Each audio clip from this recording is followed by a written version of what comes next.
Welcome to yet another episode of Insert History here, and if you're new here, thank you for joining us. I'm Isabella. And I'm Andrew. And today we will be discussing the French and Haitian revolutions. Throughout this discussion, we will be comparing and contrasting the two revolutions, as well as hopefully being able to help you learn more about the world's history. And if you're not a listener from America, first of all, thank you for listening. It's so cool to have such a diverse audience. Now, if you've been here before, you know what's happening. But if you're new here, here's a quick explanation as to what we're going to do. We both will be speaking about different revolutions, and together we will provide information and point out the similarities between each revolution throughout the podcast. Towards the end, we will point out some of the differences. Now let's jump on in. Woo, this is gonna be long. The French have a very long, detailed history as to why they revolted. Now, there are many similarities and differences between the French and Haitian revolutions. So strap on your big person socks and get comfy. And remember to keep both hands and feet inside the cart at all times. Ready? Okay. The French Revolution happened for many different reasons, but it mostly started when King Louis XIV, who ruled France from 1638 to 1715, a total of 77 years, a long time, right? Transferred all political power into his own hands, creating what is called an absolute monarchy. What is a monarchy? Good question. A monarchy is a form of government that is a ruling power in total control, like a king or a queen. Now, he has decided to build a palace called the Palace of Versailles. Now that has got to have been expensive. Keep that in mind because we'll talk about that more later. But for now, we are going to move on to someone else, King Louis. That's the same person you were just talking about. Actually, no. I'm talking about his grandson, King Louis XVI. He didn't rule nearly as long as his grandfather. His rule was from 1754 to the 1780s. King Louis XVI became king at 20 years old and married Marie Antoinette when she was only 15. Who is that? Well, Marie Antoinette was a member of the royal family of Austria. She was expensive, just like Versailles. She loved living a very extravagant lifestyle. She loved getting new dresses, shoes, and her hair. She also gambled a lot. She once lost the equivalent of $1.5 million from gambling. She managed to earn the nickname Madame Deficit. She contributed largely to the financial crisis France was in at the time. Being as both the king and queen were young, you can only assume that they were not the smartest leaders. They did a lot of stuff to make people revolt. Now, France was spending a lot of money, but not making nearly enough to pay for the wars with England. They also raised taxes to pay off debt. And when I say high, I mean it. The lower class or third estate spent on average 80% of their income on bread, which was like the only food they ate. King Louis decided to call a meeting of the Estates General to solve the financial problems. The first estate was the clergy, and the second estate was the nobles, and the third estate were the commoners, which made up the large majority of the population. The king did not allow the third estate to meet to solve the growing financial issue. They met at a large indoor tennis court and pledged never to disband until they had written a new constitution for France.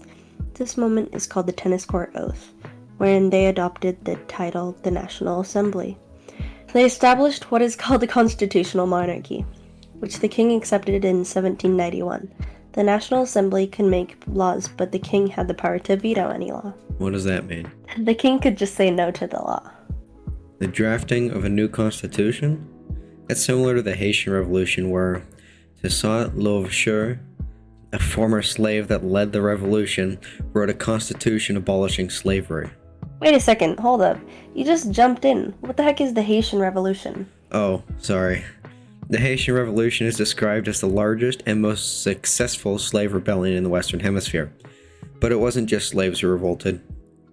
It was those of African descent, mixed people, free people, and slaves.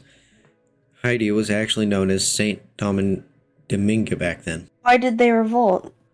Well, because of the social hierarchy. The plantation owners, known as the Grand Blancs, were at the top. Next was the working class and civil servants, known as the Petit Blancs. And then those of African descent, such as free, slaves, and runaways. The lower classes were unhappy because their economy was based on human capital. They made money using slave labor. They weren't all equal, and the government did nothing about it. Haiti was France's most wealthy overseas colony because of that. Oh wow, that's cool. It's like how in the French Revolution the lower class was unhappy because they weren't all equal. Exactly. The Haitian Revolution was quite chaotic, though. 7 different parties were fighting at the same time. Who were these parties? They were the slaves, freed slaves, the working class white people, the plantation owners, invading Spanish troops, invading English troops, who were both battling for control of Haiti, and the French military. Did you know that the Haitian flag represents the alliance of black and mixed race people against white people? Oh, I had no idea. I have a question though. How did the people successfully overthrow the government? Oh, good question. It's quite violent what they did. They just killed white people and escaped their enslavement.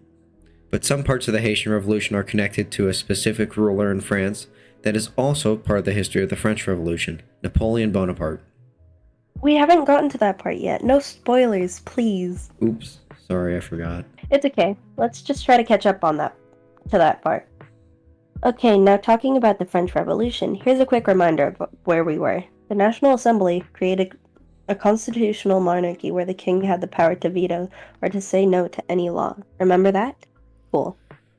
Picking up where we left off. By 1789, a quarter of the people of Paris couldn't afford food, and on July 14th, 1789, hundreds marched to the Bastille, a fort and a prison, to search for gunpowder because they heard the king was going to send troops to attack. 98 people were killed, and this signified the beginning of the revolution. Now the rest is just a bunch of stuff just like that, so let's skip on a little bit forward to the September Massacre, after the king and queen were executed for being terrible rulers. The September Massacre was a number of killings in Paris and other cities that happened from September 2nd to September 6th, 1792 during the French Revolution. More than 1,000 prisoners were killed within 20 hours. Wait, hold on. Aren't there a bunch of important bits in between the storming of the Bastille and the September Massacre? I mean, yes, but it's very long. But you can't just leave out the important information. Why not just shorten it a bit? I guess I could. One of the important things that happened was the March on Versailles. October 5th, 1789, 7,000 women marched 12 miles from Paris to Versailles and demanded bread. Why bread? Why not money? No. Well, I know I would have demanded money. I mean, who wouldn't? But remember, at the time, France was in quite the financial crisis. They didn't exactly have money to give out. And that also wasn't the women's concern. Since the bread prices were so high, everyone was starving. The women were mad that their families were suffering, so they marched to Versailles angrily and killed guards and bashed some heads. I mean, these women were kinda epic in my opinion. The king promised them bread, and for him and his family to return to Paris with them, because Versailles was so far away. Not to be ominous or anything, but little did they know that would be the last time they saw Versailles. Another thing that happened was the National Assembly met and created the Declaration of Rights of Men and Citizens. Oh wait, that was another thing that affected the Haitian Revolution. Really? How so? Well, it said all local proprietors to be active citizens, which in Haiti, or Saint Domingue at the time, was seen as it only applied to the planter class and free slaves that were also property owners, but nobody else. Sorry, continue. I just wanted to say that. That's alright. Another important thing that happened was in September of 1792. A radical government called the National Convention was elected. Oh, by the way, when I said that the king and queen were executed for being bad rulers, I meant to say that they were tried and found guilty of treason. The king was executed on January 21st, 1793 at 10:22 a.m. On October 15th, 1793, when Marie Antoinette was just 38 years old, she was put on trial for depleting the national treasury, and they even went so far as to accuse her of incest with her son. Wow, that's insane. Oh, I know, but anyways, that should be all of the important bits in between. Now let's keep on going so we can get to Napoleon Bonaparte. The Reign of Terror! It's quite gory.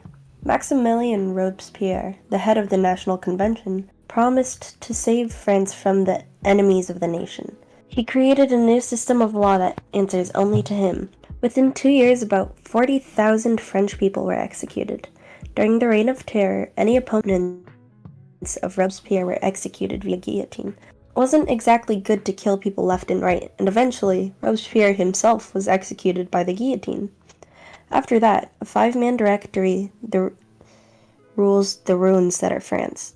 Finally, getting to Napoleon Bonaparte. He was able to gain control in a coup d'etat, sorry about the pronunciation, and ruled France for 15 years as a dictatorship. Eventually, he decides to take on the role of emperor, and in a bold move, takes the crown from the Pope's hands and places it upon himself. Hey. Before you get to the part where he dies, could we continue with how he relates to the Haitian Revolution? Oh yeah, of course, sorry. Napoleon Bonaparte was in favor of enslavement in Haiti and sent troops to invade. Many of Louverture's top generals moved to the French side, so Louverture was eventually forced to sign an armistice. What's an armistice? It's basically a truce. Unfortunately for him, Louverture was tricked into getting arrested and was exiled, where he died in prison in 1803. Luckily, two of Louverture's former generals reignited the revolution, and many French soldiers died of yellow fever, which contributed to their victory. What were the names of the generals? The generals' names were Jean-Jacques Dessalines and Honoré Christophe. Haiti regained its independence in January of 1804. Yay! But what happened to Napoleon? Well, when Napoleon was defeated in Russia, he gave up his throne. Then King Louis XVI's brother, King Louis XVIII, took over. Then Napoleon tried to return from exile, but loses the battle terribly at Waterloo. Napoleon is then exiled again, this time to St. Helena Island, where he later dies. The Congress of Vienna met after Napoleon's defeat to decide what peace would look like in Europe. The most influential leader at the meeting was Clemens von Metternich, who had three goals: to prevent future French aggression, to restore the balance of power, and to restore the royal families to the thrones. Well, clearly there are a lot of similarities and differences between the revolutions, but there are a few more things we want to include. If you couldn't tell, both revolutions were quite violent, with the killing of white people in Haiti and the use of the guillotine in France, but they were also fighting for similar reasons. They were both fighting against oppression, just not the same type.